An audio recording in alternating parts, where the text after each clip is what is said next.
اسرائیل کے خلاف حملوں میں شامی شہری بھی شامل، یمنیوں کی بھی دھمکی۔ اسرائیلی فوج کے مطابق شام کی جانب سے داغے گئے راکٹ کھلے علاقوں میں گرے جن سے جانی نقصان نہیں ہوا۔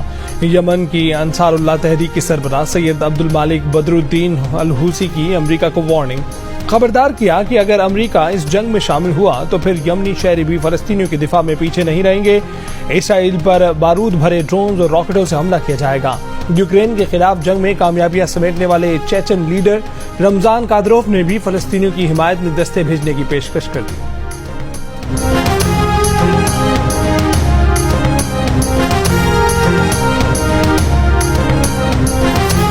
غزہ پر اسرائیلی بمباری میں شہید فلسطینیوں کی تعداد 900 سے بڑھ گئی، 4000 سے زائد زخمی۔ اسرائیلی وزیر دفاع کا فضائی کارروائی کے ساتھ غزہ میں کارروائی کا اعلان، کہا کہ زمینی کارروائی پہلے سے زیادہ شدید ہوگی۔ غزہ سے اسرائیلی فوج نے 2005 میں 38 سال بعد انخلا کیا تھا۔ اسرائیلی فضائیہ کا غزہ میں حماس کے 200 اہداف کو نشانہ بنانے کا دعویٰ، زخمیوں کو لے جاتی ایمبولینس اور امدادی کارکن بھی حملوں کی زد میں آئے۔ 4 روز کی بمباری میں 7 صحافی بھی جان سے گئے۔ اقوام متحدہ کے مطابق حملوں کی وجہ سے 1,87,000 سے زائد افراد بے گھر ہوئے۔ غزہ کی ناکہ بندی سے صورتحال مزید سنگین ہونے سے طبی آپریشن متاثر ہونے لگے۔ ڈاکٹرز وداؤٹ بارڈرز کے سربراہ نے کہا ہے کہ غزہ میں کوئی محفوظ نہیں، طبی سامان اور ٹیموں کی تبدیلی کے لیے انسانی راہداری ضروری ہے۔ اسرائیلی فوج کا غزہ سرحدی باڑ کا کنٹرول دوبارہ حاصل کرنے اور حماس کے 1500 کارکنوں کی لاشیں قبضے میں لینے کا دعویٰ۔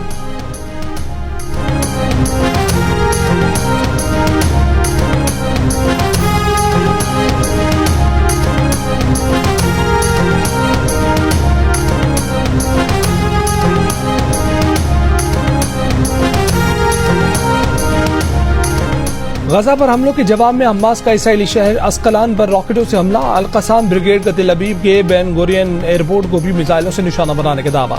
ہلاک اسرائیلیوں کی تعداد 1100 سے تجاوز کر گئی۔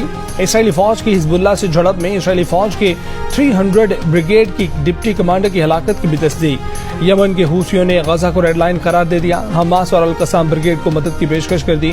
امریکہ کو بھی وارننگ دے دی کہ غزہ میں مداخلت کی صورت میں ڈرونز اور میزائلوں سے جواب دیا جائے گا۔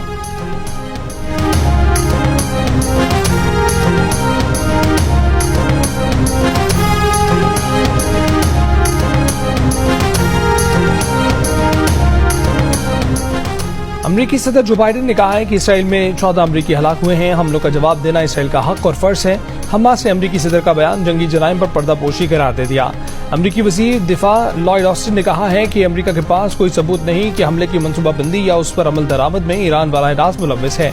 امریکی محکمہ خارجہ کے ترجمان میتھیو ملر کا کہنا ہے کہ امریکی وزیر خارجہ اینٹونی بلنکن کل اسرائیل کے لیے روانہ ہوں گے، جہاں وہ جمعرات کو امریکی وزیر خارجہ اسرائیلی قیادت سے ملاقات کریں گے۔ ترجمان وائٹ ہاؤس جیک سلیوان نے حماس کے حملے کے بعد سے 20 یا اس سے زائد امریکیوں کے لاپتہ ہونے کی تصدیق کر دی۔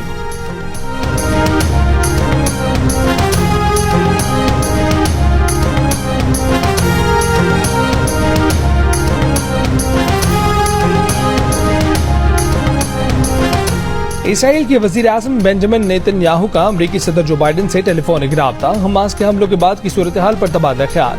اسرائیلی وزیر اعظم نے کہا کہ حماس جیسے حملے ہولوکاسٹ کے بعد کبھی نہیں دیکھے۔